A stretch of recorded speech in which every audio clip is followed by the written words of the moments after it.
जय श्री राम। चलिएगा बात करेंगे आज के अखबार 11 नवंबर 2023। जब तक हम दखल नहीं देंगे तब तक एक्शन क्यों नहीं ले रही सरकार, पूछ रही है सुप्रीम कोर्ट और कह रही है वायु प्रदूषण को लेकर। और उसी पर उन्होंने पटाखों पर बैन लगा दिया। वाह भाई वाह। मैं सुप्रीम कोर्ट से पूछना चाहता हूँ, क्या किसी भी प्रकार की संयम सिर्फ होली दीपावली पर लगते हैं या फिर किसानों के द्वारा आगजनी कर दी जाती है उस पर लगते हैं? हर व्यक्ति को चाहिए सुविधा, पर आपको तो अपनी पड़ी है और अपने संसाधनों पर तो बिल्कुल भी संयम नहीं है। जब आपको एक गाड़ी मिली है, एक बंगला मिला है, तो आप ये नहीं कह सकते कि हमें बंगला है वो छोटा चाहिए जिससे कि प्रदूषण से बचा जा सके। जो हमारी रूम में एसी चल रही है वो भी प्रदूषण कर रही है, तो हम उनको कम कर दें। हमारी गाड़ी में एसी चल रही है, हम उसको डाउन कर दें या फिर उसको बंद करवा दें। नहीं, हमें तो सुविधाएं चाहिए, पर दूसरों को उनकी चीज़ों में दखलंदाजी ज़्यादा देनी, ये बिल्कुल सरासर अन्याय है देश की जनता के साथ, और देश की जनता देख भी रही है। दूसरी बात, सरकारें खुद भी ऐसे ही कार्य करती है, अपने आप को सुविधाएं तीन जहान की देती है, तीन जहान की मदद देती है, उसके बाद भी उन्हें दूसरों की चीज़ों में दखलंदाजी।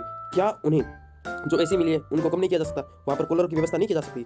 अन्य भी प्रकार की चीज़ें हैं जिन्हें अनावश्यक रूप से वो लगा कर रखते हैं, तो वो वहाँ पर कुछ भी कार्य नहीं कर रही। जो क्लोरोफ्लोरोकार्बन है वो उन्हीं की वजह से तो बढ़ रही है। दूसरा कारण देख लीजिए, लाइसेंस देकर वनों की कटाई कर रही है सरकार, उसका पैसा ले रही है।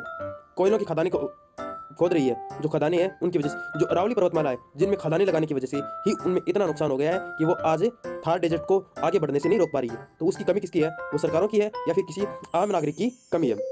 जानवर पालकर मारना है, उनके लिए अनाज उगाना। लगभग 60 लाख हेक्टेयर जमीन है जो जानवरों को पालकर मारने के लिए काम में ली जाती है, और वहां पर सिर्फ अनाज उगाया जा सकता है, और वो भी वनों को कटाई कर उतनी जमीन खाली की गई है और उनके लिए स्पेशली अलग से अनाज उगाया जाता है, जबकि वो वनों में रहकर पेड़ पौधों के पत्तियों को खाकर अपना जीवन निर्वाह कर सकते थे, और उनके लिए अलग से कार्य किया गया है। उनमें कहीं भी वायु प्रदूषण का रोल नहीं है, भूमिका नहीं है। भूमि पर बढ़ते जहर है, और जिससे जो खेतों की जमीन है बंजर हो रही है, वहां पर पेड़ पौधे नहीं लग पा रहे हैं। तो क्या वहां पर भी सरकार की या फिर कोर्ट की, सुप्रीम कोर्ट की दखलंदाजी नहीं होनी चाहिए? बढ़ती रेडियो तरंगे जो आज 5G 6G बढ़ रहे हैं, इनके लिए एक निश्चित रूप से एक सीमित एरिया होना चाहिए, क्योंकि 2G 3G से अपनी बात हो सकती है एक दूसरे से। तो उसके बाद में जो हमें जितना ज़्यादा नेट चाहिए वो स्पेसिफिक स्थान बना दो, इस घर में यहाँ पर नेट मिल जाएगा, या फिर केबल कनेक्शन दे दो जिससे 5G से 7G बन जाएगी। पर नहीं, हमें तो रेडियो तरंगे चाहिए, और रेडियो तरंगे की वजह से पता नहीं कितने ही पक्षी है जो विलुप्त हो रहे हैं, जैसे काग है, गिद्ध है, गौरैया है, और भी बहुत से जानवर आज इन्हीं की वजह से दिखाई ही नहीं पड़े रहे हैं। क्या इनमें सरकारों की या फिर हमारी शासन प्रणाली की कमी नहीं है?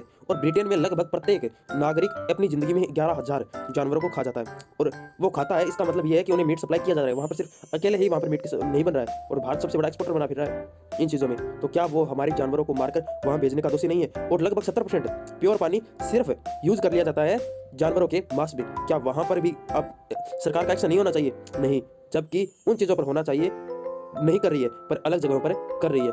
इस बार मेरा वोट उसी सरकार को जाएगा जो इतने चीज़ें मैं बता रहा हूँ उन पर अमल कर अपने एजेंडे में जोड़कर दिखाएगी। और मैं आपसे अपील करता हूँ, जो भी मेरा वीडियो देख रहा है वो इसे ज़्यादा से ज़्यादा दूरी पर शेयर करें, जिससे कि हम आम जनता को जागरूक कर सके। और ऐसे ही वीडियो पाने के लिए हमारे चैनल को लाइक कीजिएगा, शेयर कीजिएगा, सब्सक्राइब कीजिएगा। धन्यवाद। जय श्री राम।